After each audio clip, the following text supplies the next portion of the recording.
Hey, our next guest of the program, very serious matter. Well, seriously, this guy is my favorite guest, and we only call this gentleman when very important world issues need to be addressed. He is a professional royal watcher, and he's going to help us talk about the death of Prince Klaus and Iraq, and he's written a new pamphlet entitled The New Nazis.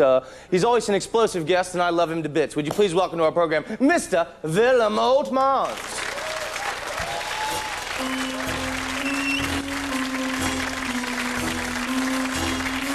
My friend.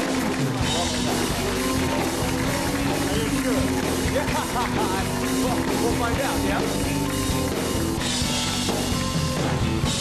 Yes. Welcome back, Mr. Oltmans. Good to see you, Tom. Now, let me ask you first, what did the Dutch people lose when Klaus died? Very good man. Very serious, good, integer. What? Well, he was a trustworthy, intelligent guy. I met him several times, and it's a loss. Did you liked him as a person, then? Very much, yeah. How soon would it be okay for Queen Beatrix to start dating again?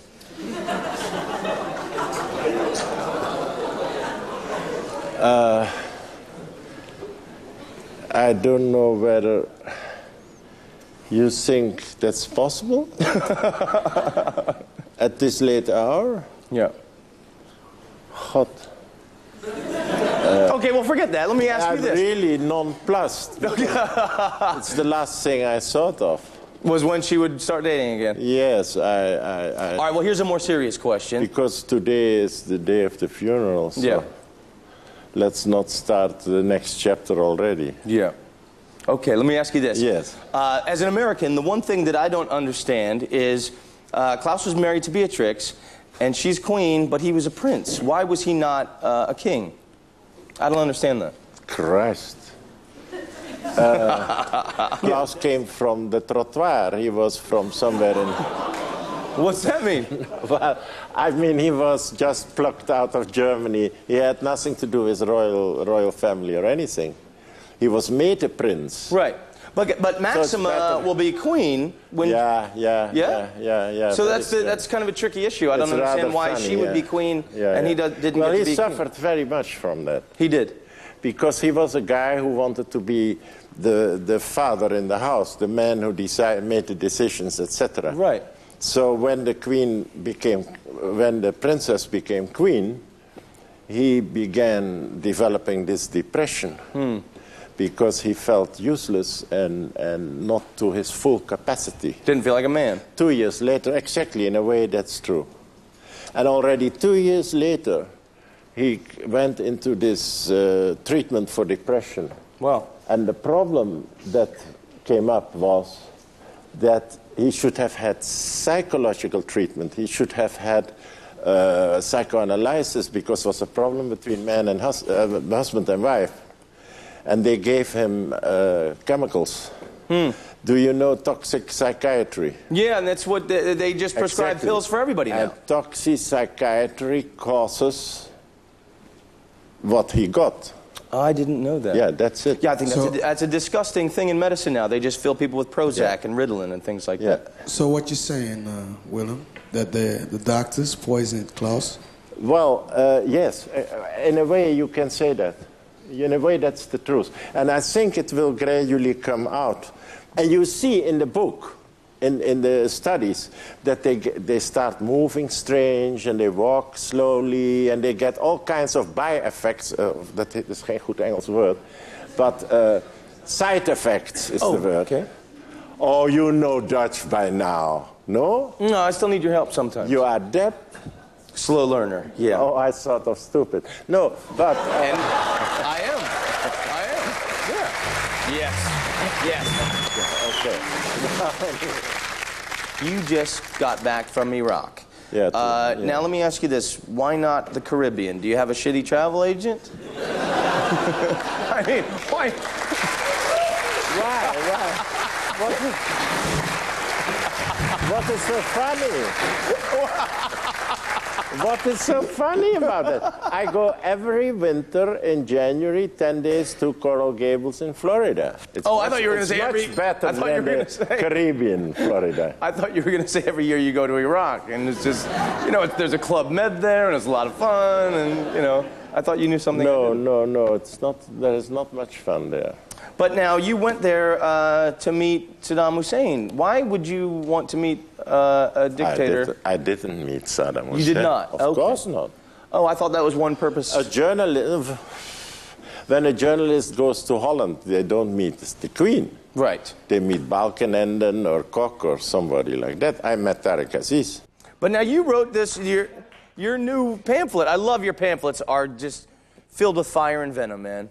And the new Nazis, wow, that's what is Nazi? What is Nazi? Nazi is extreme nationalism.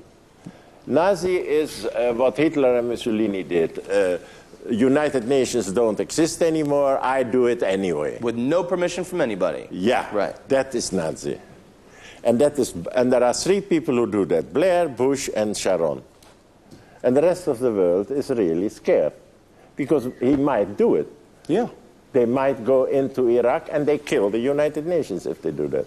Yeah, I mean, the United Nations would be irrelevant. When the American attacked unilaterally Iraq, what is you think Saddam going to do? Well, in the Gulf War, he launched Scuds onto Israel. I would imagine something similar. He did something else. He burned all the oil wells of Kuwait. That's right. Now, Kuwait, wait a minute, Tom, wait a minute. So, Kuwait is as small as Utrecht. Yes. Good. If the United States attacks Iraq, Iraq has 110 billion barrels of oil. It's the second largest oil country, black gold, in the Near East, after Saudi Arabia. Saudi Arabia, yeah. Bush wants the oil.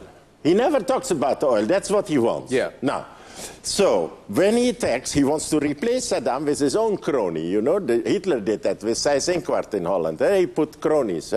So Saddam is going to burn the entire Iraqi oil industry. And that's an ecological disaster for the world. It is much worse. It would take 80, 100 years Tom, longer. it is much worse because this fire would last 5 years. Furthermore, the oil industry, America uses 25% of the world's oil, of the world's energy. It's highly dependent on the Near East. The oil price would jump to $40, $50 a barrel. Now, you have seen what happened to the world economy when a few buildings drop in the United States. But can you imagine what will happen? He knows America is after his oil. They'll never get it. He'll burn it. Yeah. No Scuds to Israel. No, he's far too smart for that. Because if he would use one Scud, he gets an atom bomb. Bush would do it. Yeah, absolutely. He comes from Texas. You are from Texas. No. I'm from Florida, which is very similar to Texas. Now, Willem, every time, I really appreciate you coming on the show because you really are the wise Buddha that... No, I just do my job. And you dedicated, curiously enough, the New Nazis book is dedicated for Bart. You know who he is. What is the story with you and Bart? Unfortunately, there is no story. No. I heard you took him to Iraq. Oh, yes, I took him twice to Iraq. Doesn't he appreciate it? No story. Oh, he appreciates it very much. But Bart is 100% heterosexual. But there's no hot story about Bart? Not necessarily every boy I am a friend with is... That's true. We don't have a loving relationship. But, no, exactly. There's still time. Very well. There's still time. Okay. Willem, I love you to death. Thank you for being here. Everybody give Willem Oltmans a big round of applause.